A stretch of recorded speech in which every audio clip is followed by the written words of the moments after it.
नमस्कार दोस्तों, आज की साखी सतगुरु तेग बहादुर जी की है। जैसे कि आपने पिछली साखी में सुना कि कैसे सतगुरु ने पीर मूसा को सही रास्ता दिखाया था, तो अगर आपने वे साखी नहीं सुनी है तो डिस्क्रिप्शन में उसका लिंक दिया हुआ है, आप वहां पर जाकर वे साखी सुन सकते हैं। तो साध संगत जी, आइए बड़े ही प्रेम और प्यार से आज का यह साखी शुरू करते हैं।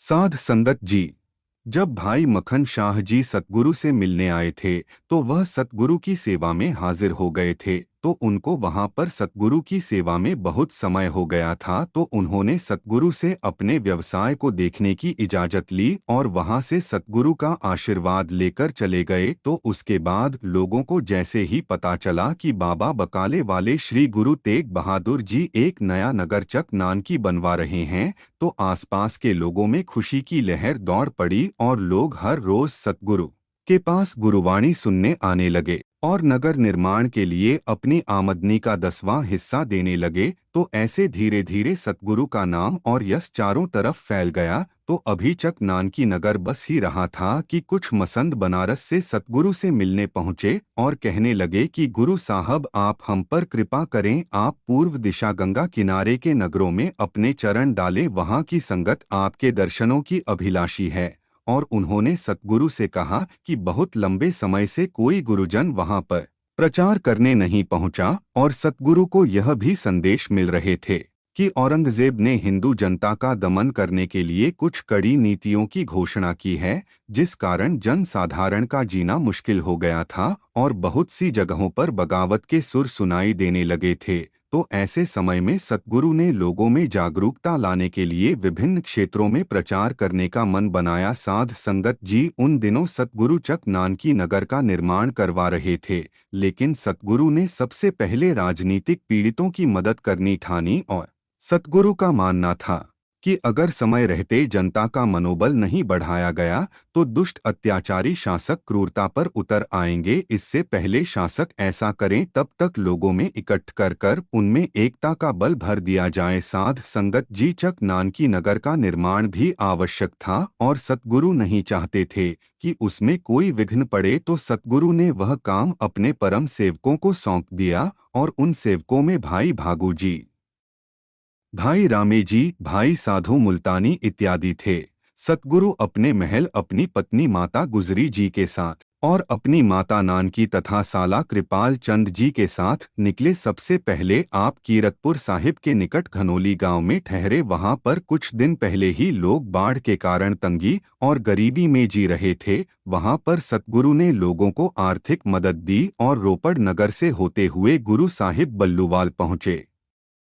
साध संगत जी, वहां पर पहुंचकर सतगुरु को प्यास लगी और सतगुरु ने लोगों को पानी के लिए कहा। तो वहां के स्थानीय लोगों ने कहा कि गुरु साहिब, यहाँ का पानी खारा है, हम अभी पास के गांव में से मीठा पानी मंगवा लेते हैं। तो यह सुनकर गुरु साहिब बोले कि कोई बात नहीं, आप ऐसे ही खारा पानी मुझे दे। तो साध संगत जी, जिस तरह गुरु जी की आज्ञा का पालन हुआ और सतगुरु को खारे कुएं का पानी दिया गया, तो सतगुरु ने जल ग्रहण किया और कहा कि यह पानी भी मीठा है। सतगुरु की बात परवान चढ़ी और वहां पर खारे पानी के सभी कुएं मीठे पानी में बदल गए। इसके बाद सतगुरु आगे बढ़ते हुए नौलखा और टहलपुर होकर सैफाबाद पहुंचे, जिस स्थान को आज बहादुरगढ़ कहा जाता है और यह स्थान पटियाला में स्थित है।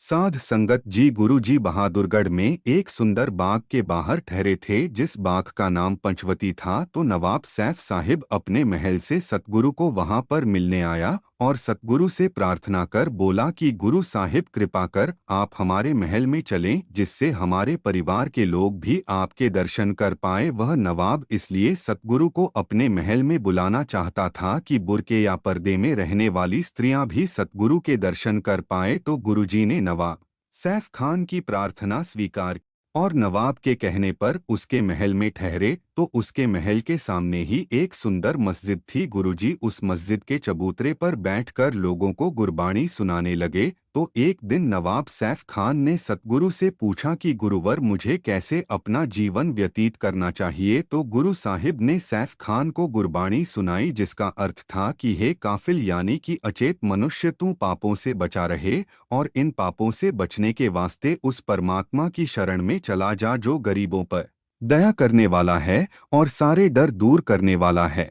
हे अचेत मनुष्य, उस परमात्मा का नाम अपने हृदय में प्रोए रख, जिसके गुण वेद, कुरान और धार्मिक पुस्तकें गा रही हैं। हे अचेत मनुष्य, पापों से मुक्त करने वाला नाम इस जगत में परमात्मा ही है।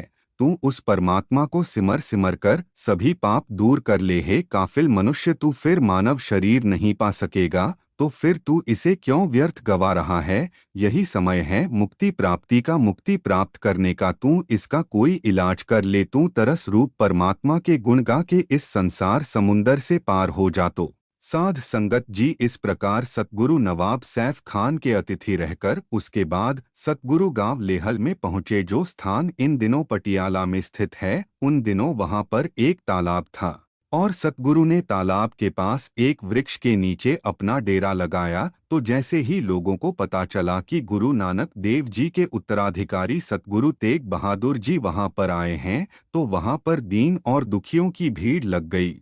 वहां पर सभी ने अपनी अपनी समस्याएं सतगुरु को बताई और सतगुरु ने उनका निवारण किया। तो वहां पर एक महिला ने दुखी होकर अपने बच्चे को सतगुरु के आगे लिटा दिया और कहा कि हे गुरुवर, इसकी रक्षा करें, यह दिन ब दिन सूखता ही जा रहा है। और उसने कहा कि सतगुरु, पहले ही इस बीमारी से इस गांव में बहुत सारे बच्चे मारे जा चुके हैं, परंतु इस रोग का कोई उपचार नहीं मिल पा रहा। मेरे बच्चे को बचाओ गुरुदेव, मेरे बच्चे को बचा लो। तो सतगुरु ने मां की पुकार सुनी और उस बच्चे को पास के तालाब में स्नान करवाया और उसके बाद बच्चा बिल्कुल ठीक हो गया। आज उस स्थान पर गुरुद्वारा दुख निवारण साहिब है, जो पटियाला शहर में स्थित है। श्री गुरु तेग बहादुर जी नगर नगर लोगों से मिलते हुए और अपने अभियान जन संपर्क अभियान को आगे बढ़ाते हुए मगरपुर नामक गांव में पहुंचे। तो गुरु जी के पहुंचते ही वहां पर भक्त जनों की भीड़ इकट्ठी होने लगी। गुरु जी सभी भक्तों की पुकार सुनते और उन्हें अपने हाथों से दान अथवा आशीर्वाद देते। तभी वहां पर एक महिला आई और सतगुरु से पुकार करने लगी कि हे सच्चे पातशाह सतगुरु नानक के 9वें रूप, मेरी आपसे यही विनती है कि मेरे विवाह के पश्चात भी मेरे घर कोई संतान नहीं है। मेरी झोली संतान सुख से खाली है। मेरी झोली भरो महाराज, मेरी झोली भरो। उसकी करुणामयी पुकार से सतगुरु का मन पसीज गया और आपने उस बीबी से कहा कि माता, अब आप घर जाओ, उस प्रभु की कृपा से आपको पुत्र की प्राप्ति होगी और तुम्हारी श्रद्धा को फल लगेगा। इसके पश्चात सतगुरु अपनी आगे की यात्रा के लिए, जन कल्याण के लिए आगे चल पड़े। साध संगत जी, आज के प्रसंग की यहीं पर समाप्ति होती है जी। प्रसंग सुनाते हुई अनेक भूलों की क्षमा बख्शे जी।